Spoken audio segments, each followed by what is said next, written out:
नमस्कार, स्वागत है आपका। आप देख रहे हैं तेज इंडिया लाइव न्यूज और मैं हूं आपके साथ आदेश कुमार। आइए आपको दिखाते हैं दिन भर की कुछ खास छोटी और बड़ी खबरें तेज इंडिया लाइव न्यूज के साथ। बता दें बड़ी खबर जनपद बिजनौर के नगीना से, जहां नगीना में जल्लाद बना पिता 17 साल की बेटी को उतारा मौत के घाट। बता दें बेटी किसी अन्य युवक से करती थी बात, बदनामी के डर से की हत्या। बता दें बड़ी खबर बिजनौर के नगीना से, जहां जल्लाद बना पिता 17 साल की बेटी को उतारा मौत के घाट। बेटी किसी अन्य युवक से बात करती थी, बदनामी के डर से बेटी की हत्या की है। बता दें आपको पिता ने गला घोंट कर बेटी को उतारा मौत के घाट।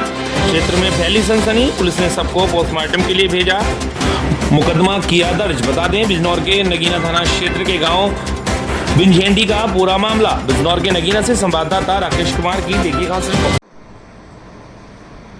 अवगत कराना है कि आज दिनांक 22/4/2026 को थाना नगीना पर डायल 112 के माध्यम से सूचना प्राप्त हुई कि ग्राम बिंजाहेड़ी में नजाकत अपनी पुत्री उम्र 17 वर्ष के साथ मारपीट कर रहा है। तत्काल पुलिस मौके पर पहुंची।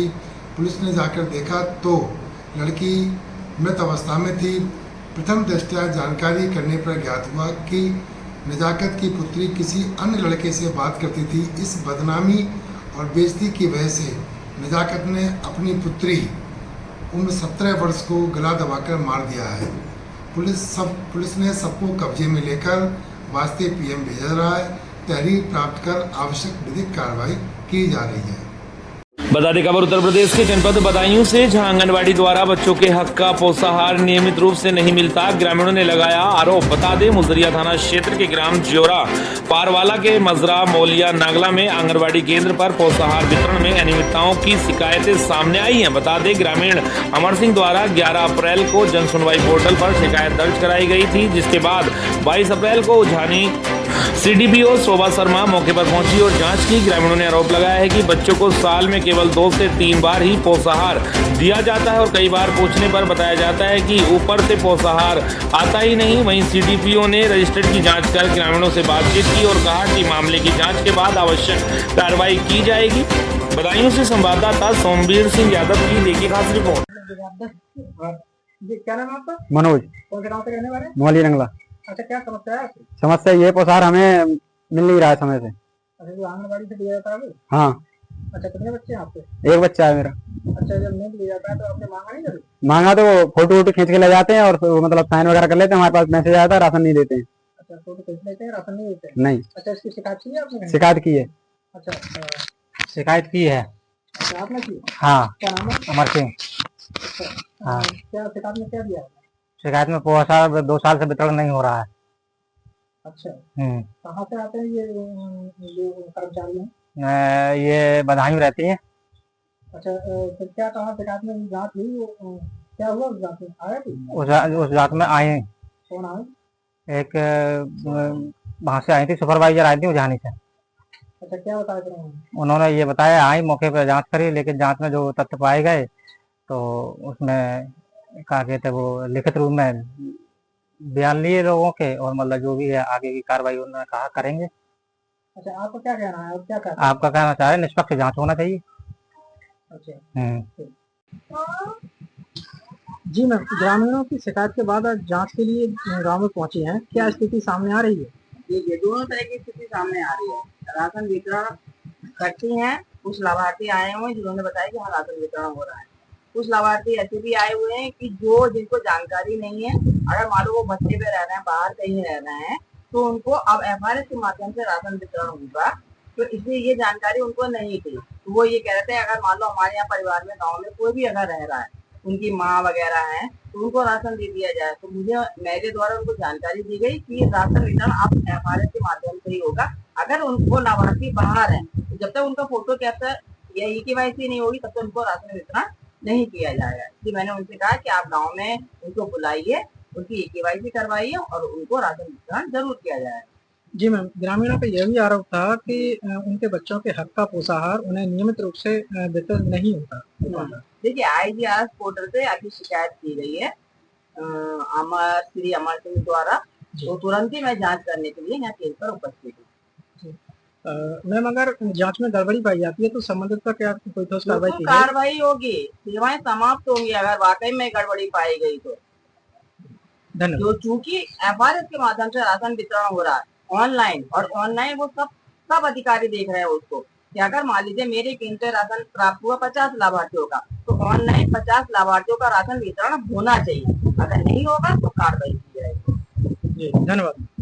आपको बता दें खबर उत्तर प्रदेश के जनपद फिरोजाबाद से, जहां वरिष्ठ पुलिस अधीक्षक फिरोजाबाद आदित्य लांगे के नेतृत्व में जनपद में अपराधियों के विरुद्ध चलाए जा रहे विशेष अभियान के अंतर्गत थाना शिकोहाबाद पुलिस टीम द्वारा हत्या की घटना कारित करने वाले एक अभियुक्त जरमन सिंह पुत्र सुगर सिंह निवासी बड़ाईपुरा थाना नशीरपुर जनपद फिरोजाबाद को नंगला जवाहर नहर की पुलिया से पुलिस मुठभेड़ के दौरान गिरफ्तार किया गया है।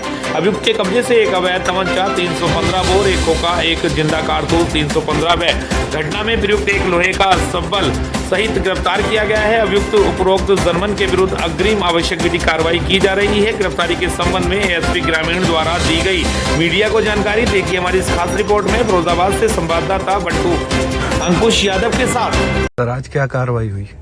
दिनांक 19-20 अप्रैल की रात्रि में ग्राम नंगला सुंदर में सुधर सिंह की हत्या कर दी गई थी। भारी वस्तु के प्रहार से हत्या की गई थी। घटना के संबंध में थाना शिकोहाबाद में अभियोग पंजीकृत किया गया है। आज दिनांक 22/4/26 को मुखबिर की सूचना पर शिकोहाबाद पुलिस द्वारा सफल अनावरण हेतु जर्मन जो मृतक का पुत्र है उसकी नंगला जवाहर पुलिया पर घेराबंदी की गई। अभियुक्त जर्मन द्वारा पुलिस टीम से घिरा हुआ देखते हुए पुलिस पार्टी पे जान से मारने की नीयत से फायर किया गया। पुलिस ने आत्मरक्षा में की गई कार्रवाई पर जर्मन के पैर में गोली लगी, जिसके उपचार हेतु अस्पताल भेजा गया। अभियुक्त के कब्जे से एक आला कत्ल, एक सबल और एक अदद तमंचा 315 बोर, एक खोखा और एक जिंदा कारतूस बरामद किया गया। शेष वैधानिक कार्रवाई की जा रही है। आपको बता दें खबर बिहार के बगहा पश्चिमी चंपारण से, जहां बगहा एसपी निर्मला कुमारी द्वारा बताया गया कि पुलिस जिला बगहा के चौतरवा थाना क्षेत्र अंतर्गत मानव तस्करी से संबंधित एक अभियुक्त को पुलिस द्वारा गिरफ्तार किया गया है। प्राप्त गुप्त सूचना के आधार पर पुलिस टीम द्वारा त्वरित कार्रवाई करते हुए गिरफ्तार अभियुक्त को विधि सम्मत कार्रवाई करते हुए न्यायिक हिरासत में भेज दिया गया है। मामले में आगे की अनुसंधान जारी है। बगहा से संवाददाता सोहन निषाद की देखी खास रिपोर्ट। थाना क्षेत्र में ह्यूमन ट्रैफिकिंग से संबंधित एक कांड दर्ज किया गया था, जिसमें हमारे चौतरवा थाना अध्यक्ष के साथ इनके साथ जो पुलिस टीम थी, इन्होंने 2 लड़कियों को मुक्त भी करवाया है। और इस कांड में 2 गिरफ्तारी पूर्व में की जा चुकी है और तीसरी गिरफ्तारी गोरखपुर के रहने वाले राजकुमार है। ये इस कांड में ये संलिप्त थे, इनकी गिरफ्तारी सुनिश्चित की गई है। और इस कांड के अनुसंधान में अभी तक जितने भी जो हमें सूत्र मिले, उन सूत्रों तक पहुँचकर पुलिस ने कार्रवाई की है। बता दें खबर नैनीताल के लालकुआ से, जहां मदरसन कंपनी में पुलिस अलर्ट, भारी पुलिस बल तैनात, पुलिस की उपद्रवियों पर कड़ी कार्रवाई की चेतावनी। बता दें लालकुआ मोटा हल्दू स्थित मदरसन कंपनी में श्रमिकों और प्रबंधन के बीच चले आ रहे गतिरोध के बीच पुलिस प्रशासन पूरी तरह सतर्क हो गया है। हालात को देखते हुए कंपनी परिसर और आसपास के क्षेत्रों में भारी पुलिस बल तैनात किया गया है, ताकि किसी भी प्रकार की अव्यवस्था को रोका जा सके। पिछले 2 दिनों से श्रमिक अपनी विभिन्न मांगों को लेकर धरना दे रहे थे। इसी बीच कंपनी प्रबंधन द्वारा अधिकांश मांगों पर सहमति जताने की बात सामने आई है। हालांकि पुलिस के अनुसार कुछ असामाजिक तत्वों द्वारा माहौल बिगाड़ने और श्रमिकों को उकसाने का प्रयास किया गया, जिसके चलते स्थिति तनावपूर्ण हो गई। मौके पर पहुंचे अपर पुलिस अधीक्षक जगदीश चंद्रा ने बताया कि उपद्रव फैलाने और तोड़फोड़ की कोशिश करने वाले लोगों के खिलाफ मुकदमा दर्ज कर लिया गया है। उनकी पहचान की जा रही है और जल्द ही गिरफ्तारी की जाएगी। उन्हें स्पष्ट किया है कि क्षेत्र में शांति व्यवस्था हर हाल में बनाए रखी जाएगी। किसी भी व्यक्ति द्वारा कानून व्यवस्था भंग करने की कोशिश पर सख्त कार्रवाई की जाएगी। पुलिस प्रशासन ने लोगों की शांति बनाए रखने और अफवाहों पर ध्यान न देने की अपील की है। नैनीताल के लालकुआ से संवाददाता नंदन राम आर्या की देखिए खास रिपोर्ट। हिंदूचौड़ में मदरसन कंपनी के जो श्रमिक थे, उनका जो विवाद था, उसमें प्रशासन के मध्यस्थता से बातचीत हुई है जो मैनेजमेंट है, और उसमें समाधान निकल कर आया है। और आज जितने भी श्रमिक हैं वो सभी ड्यूटी पे लौट आए हैं, कुछ एक आध को छोड़कर। इसमें जो उनकी ज़्यादातर डिमांड्स मांग ली गई हैं, सैलरी वाले डिमांड्स पे उन्होंने अपना प्रत्यावेदन आगे भेज दिया है। उस पर भी शीघ्र वार्ता हो जाएगी, उसका भी समाधान निकल जाएगा। शांति व्यवस्था के लिए यहाँ पे पुलिस बल मौजूद है और पुलिस इस समय पूरी स्थिति पे नज़र बनाए रख रही है और ये भी देख रही है यहाँ स्थानीय जो एरिया है इसके अलावा सोशल मीडिया को मॉनिटर कर रही है। ऐसे लोग जो इस मामले को भड़का रहे हैं या गलत सूचनाएं फैला रहे हैं, पुलिस उन पर नज़र रख रही है और उनके खिलाफ कार्रवाई भी लगातार करेगी उनको आइडेंटिफाई करने के बाद। इस मामले में इसको इंडस्ट्रियल अनरेस्ट के रूप में देखा जा रहा है। उन लोगों ने बिना कंपनी के जो नियम कानून थे या जो उनकी यहाँ पे स्कीम्स थी उनको बिना स्टडी किए हुए ही जो श्रमिकों को भड़काना शुरू कर लिया था। कायदे के अनुसार तो जो श्रमिक थे उनको मैनेजमेंट के साथ बैठ के बातचीत करनी चाहिए थी और उसके बाद इसमें अगर कोई चीज़ें कमी होती तो वो उनको आइडेंटिफाई करते। बजाय इसके इन्होंने बेतरतीब रूप से कानून अपने हाथ में लेने के लिए प्रेरित किया इन नवयुवकों को, नवयुवतियों को। इसके आधार पे गलत ढंग से इनको भड़काने के आरोप में पुलिस ने इसमें अभियोग भी पंजीकृत किए गए हैं। इसमें वैधानिक कार्रवाई किया, पुलिस ने पूरी तरह से कानून के हिसाब से काम किया है। इसमें जिन लोगों को पूछताछ के लिए थाने बुलाया गया था उनको फिर बाद में नोटिस देके छोड़ा गया है। आगे चूंकि इसमें अभियोग पंजीकृत किया गया है, साक्ष्य जुटाए जा रहे हैं कि किस ढंग से ये लोगों को भड़का रहे हैं, उसके हिसाब से ही कानून के हिसाब से आगे इसमें कार्रवाई की जाए। मेरा सबसे पहले तो पुलिस और प्रशासन की ओर से ये अनुरोध है कि जो यहाँ हमारी फैक्ट्रियाँ हैं उत्तराखंड में स्थानीय जगहों पे, वो हमारे स्थानीय लोगों को रोज़गार दे रही हैं, उनसे कई सारे परिवार पल रहे हैं। अगर उन कंपनियों में कोई दिक्कतें हैं तो आप उसको प्रशासनिक स्तर पे उन कमियों को उठा सकते हैं और उसका समाधान निकाल सकते हैं। बजाय इसके कि जो नौजवान युवक और युवतियां यहाँ काम कर रही हैं और उसके बाद वो कुछ इलीगल कार्रवाई में उतर आए, उसके बाद फैक्ट्रियां यहाँ पे उन पे गलत असर पड़े, रोज़गार पे गलत असर पड़े, तो ये गैर वैधानिक है। इसमें पुलिस और प्रशासन लगातार नज़र बनाए रखे हैं। हड़ताल और इस ढंग की किसी भी चीज़ को पुलिस और प्रशासन प्रशासनिक दृष्टि से देखेगा और उचित कार्रवाई उसमें की जाएगी। बता दें खबर उत्तराखंड के जनपद हरिद्वार से, जहां हरिद्वार में अज्ञात हत्या का 12 घंटे में पुलिस ने किया खुलासा, आरोपी को किया गिरफ्तार। बता दें हरिद्वार कोतवाली नगर क्षेत्र में हुए अज्ञात व्यक्ति की हत्या का पुलिस ने मात्र 12 घंटे के भीतर खुलासा करते हुए आरोपी को गिरफ्तार कर लिया है। मृतक की पहचान अभी तक नहीं हो पाई है, लेकिन उसे न्याय दिलाने के लिए पुलिस संवादी बनकर कार्रवाई कर रही है। घटना 21 अप्रैल की देर रात करीब 2 बजे की है, जहाँ रोडी वेलवाला स्थित दीनदयाल पार्किंग अंडरपास के पास एक बाबा के साथ मारपीट की सूचना पुलिस को मिली। मौके पर पहुंची पुलिस ने घायल अवस्था में मिले करीब 40-45 वर्षीय अज्ञात व्यक्ति को जिला अस्पताल पहुंचाया, जहां डॉक्टर ने उसे मृत घोषित कर दिया। वरिष्ठ पुलिस अधीक्षक के निर्देश पर पुलिस ने तत्काल अज्ञात के खिलाफ मुकदमा दर्ज कर जांच शुरू की। वहीं सीसीटीवी फुटेज खंगालने और आसपास सघन चेकिंग के दौरान पुलिस को अहम सुराग मिले। गंगा सभा की अस्थायी पार्किंग क्षेत्र में संदिग्ध व्यक्ति की तलाश के दौरान पुलिस ने एक व्यक्ति को हिरासत में लिया, जिससे पूछताछ में अपना जुर्म कबूल लिया। गिरफ्तार आरोपी की पहचान दीपक थापा 43 वर्ष निवासी लुम्बिनी नेपाल के रूप में हुई है। पूछताछ में आरोपी ने बताया कि वह कुछ दिन पहले हरिद्वार आया था और उसका कोई स्थायी ठिकाना नहीं था। कुछ दिन पूर्व मृतक के साथ सोने को लेकर उसका विवाद हुआ था, जिसमें मारपीट भी हुई थी। इसी रंजिश के चलते आरोपी ने नशे की हालत में बांस के डंडे और पत्थर से मार कर हत्या कर दी। पुलिस ने आरोपी को संबंधित धाराओं में गिरफ्तार कर लिया है और उसके आपराधिक इतिहास की जानकारी जुटाई जा रही है। इस कार्रवाई में प्रभारी निरीक्षक कुंदन सिंह राणा के नेतृत्व में पुलिस टीम ने अहम भूमिका निभाई।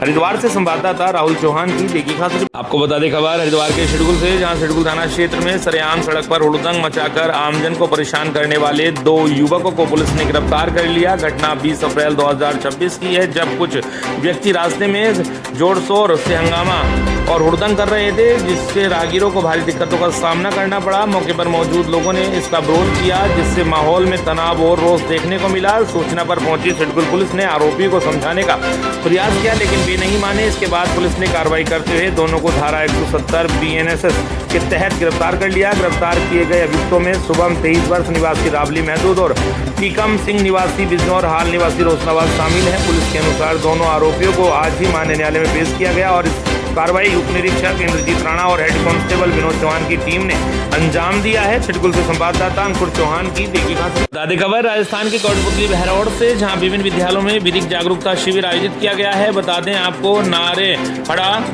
राजस्थान राज्य विधिक सेवा प्राधिकरण जयपुर द्वारा जारी निर्देशों की अनुपालना में मंगलवार को नारेहड़ा क्षेत्र में विभिन्न स्थानों पर विधिक जागरूकता शिविर आयोजित किए गए। शिविरों के अंतर्गत ग्राम नारेहड़ा स्थित राजकीय बालिका उच्च माध्यमिक विद्यालय में अधिवक्ता नेहा द्वारा छात्राओं को विधिक अधिकारों एवं योजनाओं की जानकारी दी गई। वहीं खड़ब के राजकीय उच्च माध्यमिक विद्यालय में अधिवक्ता ओसिका एवं पीएलवी दीक्षा शर्मा ने विद्यार्थियों को विधिक सहायता, महिला अधिकार एवं साइबर अपराधों से बचाव संबंधी जानकारी प्रदान की। इसके अतिरिक्त अधिवक्ता पंकज गोयल, महावीर सिंह, देवश्री, मुकेश कुमार तथा पीएलवी सुरजन मीणा, संजय जोशी, नितिन सिंह व दीपेंद्र सिंह द्वारा निजी विद्यालयों में भी शिविर आयोजित कर आमजन एवं विद्यार्थियों को निःशुल्क विधिक सहायता योजनाओं के प्रति जागरूक किया गया। शिविरों में उपस्थित विद्यार्थियों एवं आमजन ने कार्यक्रम को उपयोगी बताते हुए विधिक जानकारी प्राप्त की। कोटपुतली बहरौड़ जिले से संवाददाता अजय शर्मा की देखी खास। जो डीएलएसए के संबंधित जिला विधिक सेवा प्राधिकरण के जो अधिकारी हैं, एडवोकेट हैं, डिप्टी चीफ हैं, वो सभी प्रत्येक स्कूलों में जाकर के आज जो सबसे बड़ी समस्या है साइबर फ्रॉड, साइबर सुरक्षा, इनको लेकर के विद्यार्थियों को जागरूक करना मुख्य उद्देश्य यही है। और सबसे बड़ी समस्या ये निकल के आ रही है, इसको लेकर के न्यायालय ने भी माना है कि जो विद्यार्थी शायद इस चीज में भटक रहे हैं और इस चीज का शिकार हो रहे हैं। जब अपने देश की नींव ही कमजोर हो जाएगी तो देश कौन चलाएगा। इसी उद्देश्य से इसकी शुरुआत की गई है, जिससे आप जागरूक हो और औरों को भी आप जागरूक करो। साइबर फ्रॉड के बारे में आपको समय समय पर हम आकर के बताते रहते हैं। कई बार अनजान लिंक आते हैं, उनको अपन ओपन करते हैं तो अपना डाटा हैक हो जाता है ना। कई अनजान वीडियो कॉल आते हैं जिसके द्वारा सामने से कोई कैसी भी स्थिति भी हो, आपने अगर उठा लिया तो आपका वीडियो बना लेते हैं वो, और फिर बाद में वो ब्लैकमेल करते हैं। उस स्थिति में कई बार विद्यार्थी भी फंस जाते हैं, कई बड़े लोग भी फंसते हैं। बता दें खबर राजस्थान के कोटपुतली बहरौड़ जिले से ही, जहां बापटा में विशाल कलश यात्रा निकाली गई। संगीत में श्री राम कथा का आयोजन शुरू। बता दें प्रागपुरा पुलिस जाब्ता रहा सुरक्षा व्यवस्था में तैनात। बता दें कस्बा बापटा के नदी के पास स्थित श्री गोपाल भैया मंदिर में 21 अप्रैल से 29 अप्रैल 2026 तक संगीत में श्री राम कथा का आयोजन किया जाएगा। मंदिर महंत मोहनदास महाराज रामायणी ने बताया कि कथा व्यास बाबू रामदास महाराज द्वारा 21 अप्रैल से दोपहर 12:15 बजे से सायं 4:15 बजे तक मर्यादा पुरुषोत्तम भगवान श्री राम जी की श्री राम कथा पर प्रवचन करेंगे। मंगलवार 21 अप्रैल को प्रातः केशव सागर धर्मशाला से गोपाल भैया मंदिर पापटा तक विशाल कलश यात्रा निकाली गई, जिसमें हजारों श्रद्धालुओं ने भाग लिया। कलश यात्रा कस्बे के प्रमुख मार्गों से होते हुए मंदिर में कथा स्थल पर पहुंचकर विसर्जित हुई। इस कलश यात्रा की सुरक्षा व्यवस्था में प्रयागपुरा थाना अधिकारी भजन राम के निर्देश पर एसएसआई धर्मेंद्र एवं Sayarmal constable Mukesh, head constable Anoop सहित जब्ता तैनात रहा। संगीत में श्री राम कथा आयोजन के इस कार्यक्रम का समापन 29 अप्रैल बुधवार को होगा। गुरुवार 30 अप्रैल को हवन, पूजन, पूर्णाहुति, सत्य समागम एवं भंडारा पंगत प्रसादी का वितरण किया जाएगा। श्री गोपाल भैया मंदिर महंत मोहनदास रामायणी ने बताया कि माह के अंतिम शनिवार 25 अप्रैल को सायं 6 बजे से निःशुल्क सामूहिक सुंदरकांड पाठ का चौकी लगाकर आयोजन किया जाएगा। इस निःशुल्क सामूहिक सुंदरकांड पाठ में शामिल होकर पुण्य लाभ प्राप्त करने के लिए श्रद्धालु मंदिर में अपना पंजीयन करवा सकते हैं। कोटपुतली बहरौड़ जिले से संवाददाता अजय शर्मा की देखी खास रिपोर्ट।